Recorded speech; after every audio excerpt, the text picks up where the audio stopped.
ছাত্রদলকে ছাত্রলীগের পুনর্বাসন সেন্টার বলে মন্তব্য করেছেন শিবিরের কেন্দ্রীয় সভাপতি নুরুল ইসলাম সাদ্দাম। বলেন, ছাত্রদলের নাম ভাঙিয়ে ক্যাম্পাসে নানা ধরনের অপকর্মে লিপ্ত হচ্ছে ছাত্রলীগ। মঙ্গলবার ছাত্রদল কর্তৃক চট্টগ্রাম সরকারি সিটি কলেজের শিক্ষার্থী, শিক্ষক ও ছাত্র শিবিরের উপর হামলার অভিযোগ এনে প্রতিবাদের সন্ধ্যায় জরুরি সংবাদ সম্মেলনে এমন মন্তব্য করেন শিবির সভাপতি। বলেন, ৫ আগস্টের পর ছাত্রদল ছাত্রলীগ হিসেবে প্রতিষ্ঠিত হচ্ছে।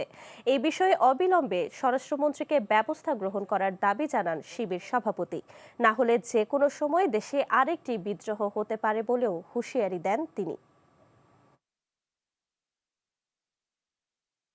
তারা আওয়ামী লীগের সাথে আসলে আতাত করে বিভিন্নভাবেই ক্ষমতায় এসেছে এবং তাদের বিচার কার্য আমি গত 2 মাসের মধ্যে বিচারের দৃশ্যমান কোনো অগ্রগতি নাই। একের পর এক এই দেশের মধ্যেই অরাজক পরিস্থিতি তারা তৈরি করছে। যে কাজগুলো তারা করছে এর ভয়ঙ্কর পরিণতি তাদের দিকেই বর্তাবে।